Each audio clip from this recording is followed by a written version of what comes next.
I am from Nigeria. I came into Hofstra in 2008 for an undergrad degree in English and creative writing, and now I am currently in the Master's of Fine Arts program in creative writing at Hofstra as well. Initially, my major was print journalism, which is interesting. That was what I went in as a freshman.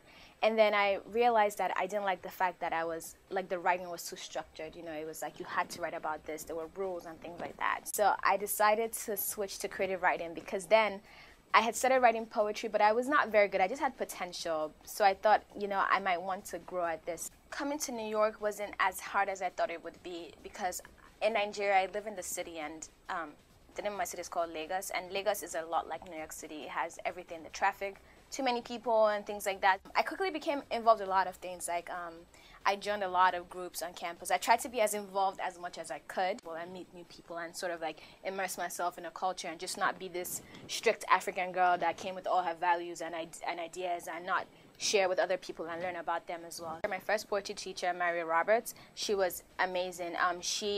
When she first read my work, she told me about this poetry cafe in the city called the Nuyorican Poetry Cafe, and she told me to go there and listen to this poet and figure out if this is where I want to go, and that was how I discovered spoken word, and that's really what pushed me to that genre. Another professor, Lisa Dresner, she was also very amazing.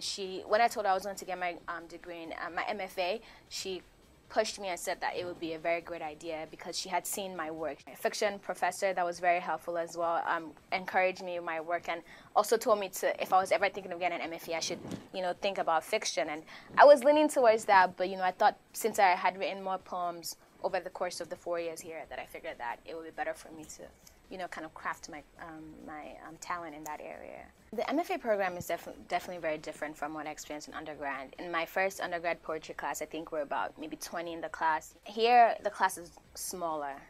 We're in a seminar kind of room, and, you know, everybody gets a chance to say something, you know, and I really enjoyed the poetry class I'm taking right now with Phyllis Levin, and, you know, being in a class like that, I am very inspired by my other classmates, you know, and also in my other classes, I'm taking a creative nonfiction class as well. So you bring in your work, you know, work that you're unsure about, you know, you don't know how it's going to be taken.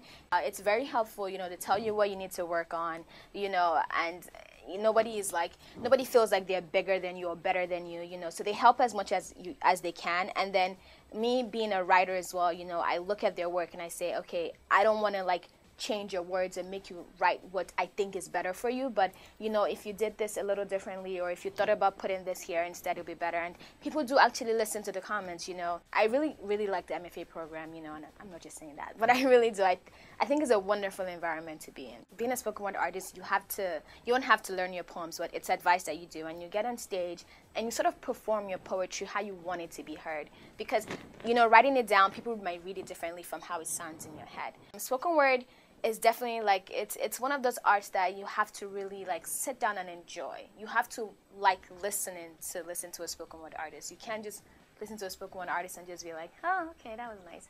You know, because they're saying things that they want you to hear. I like the fact that I don't write about the same things all the time. I don't want to be a writer where people say, oh, this is predictable work, you know. I want to come in every week with new material, with new stuff, so people understand that my brain just doesn't work in one way. You know, I don't think my brain is like an assembly line. I think it's like a circus. You know, it's all over the place and it's exciting. And I like to, you know, share a little bit of that.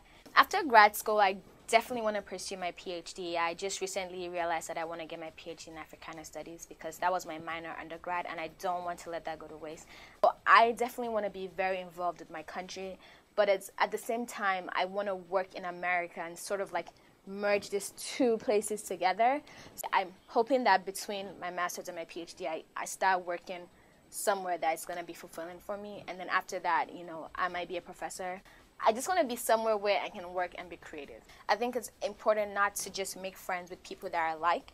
I think it's also important to meet other people, to really experience the American culture. It's good to talk to people, you know, learn about them as well as teach them about yourself. At the end of the day, you're still going to go back home at some point, doesn't matter when. And I think it's important to just like focus on where you are and keep your mind on what you want to do and just kind of like work on it.